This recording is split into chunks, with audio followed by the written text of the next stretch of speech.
What's up? Welcome. We're gonna make some good food today.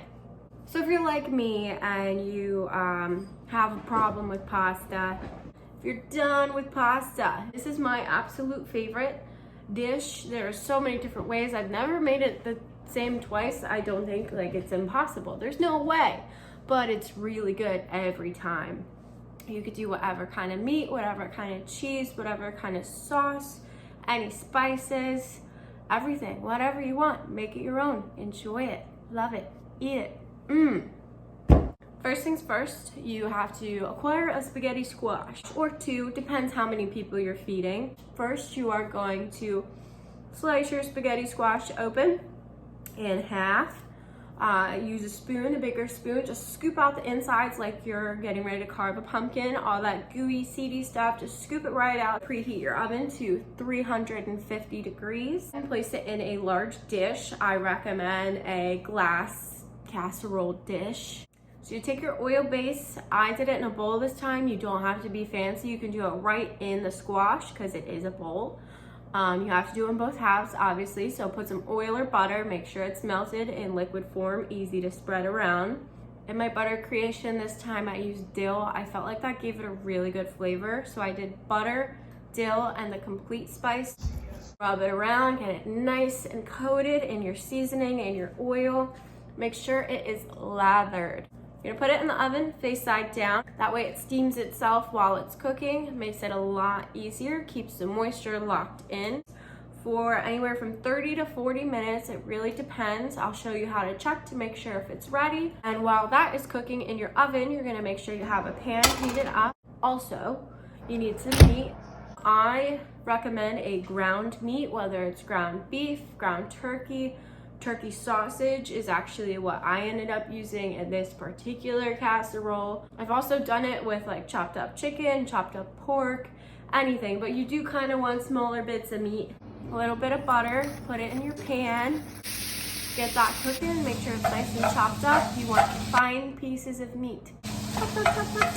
And while that's cooking, you're gonna get your vegetables prepared. This time I used garlic, broccoli, and some herbs.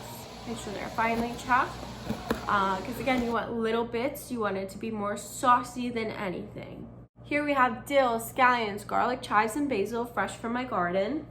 I have a little herb garden on my patio. While that meat's still cooking, I went ahead, I added those veggies, I added the garlic and broccoli right into the meat, right in the pan, so it can cook in that flavor. So I also added ground black pepper in there, and a seasoning I picked up from a farmer's market. This one is smoked jalapeno garlic. Super tasty. But if you don't have that, because why would you have that? I would do like some crushed red pepper if you like a little spice to it. Super good. Or even cayenne. Whatever you like seasoning wise, go for it. Slowly stir it as it cooks. It's gonna take a little while to cook the sausage. You wanna cook it until it's nice and brown. Next, we're gonna check on the spaghetti squash. And it's been about 30 minutes now at 350 degrees. Pulled it out, checked it. This is the best utensil to use for spaghetti squash. It's a little bit hard to do, even especially on that top layer. If you're getting resistance for it turning into spaghetti, put it back in, flip it over, put it back, let it sit for a little longer. 40 minutes I ended up taking out, maybe 45 minutes even. I took it out. It was perfect. So you're just gonna shred it, and just not too harshly, just gently, but with some force. You gotta get that spaghetti going. You just scoop it out, scoop as much as you can. Do not get that hard shell in there though, because that's not a fun bite to get. So now you have a plate of spaghetti squash. I like to even it out, mix it around, make sure all that seasoning and oil is thoroughly mixed all around. Lay it out, make it nice and pretty. This time I used ricotta cheese, ricotta.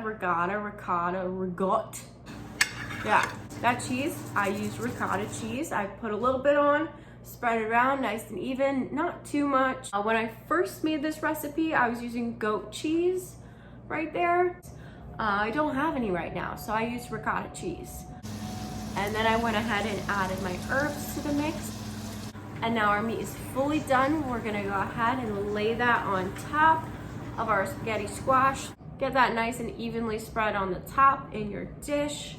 And from there, I just smothered it in vodka sauce. Right on top, I use Bertolli vodka sauce. That is my personal, absolute favorite spaghetti sauce. Any tomato sauce in general, that is my favorite.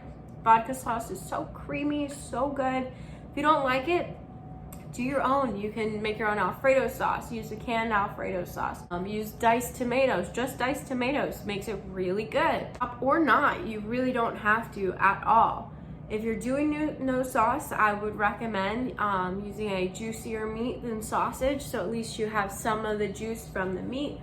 Because personally, I like things wet. When you have a sauce on top, you want to make sure it spreads down to the bottom. You want to make sure all of your spaghetti squash has a little bit of sauce on it. Take your spatula, your spoon, whatever you like. Just gonna mash, mash, mash, mash, mash gently, just so that it lets it go down to the bottom, gets a little saucy everywhere. And then from there, I just sprinkled with more Parmesan Romano, put her back in the oven, still at 350 for maybe like 10 minutes, just to get that sauce heated up, melt your cheese, get all the flavors combined, take it out, and enjoy. Try it every way you can. You're gonna make this 100 times once you make it once. It is so good. Everyone I've ever told about this, they're obsessed. It's the best. Pasta, go on. This is so much better.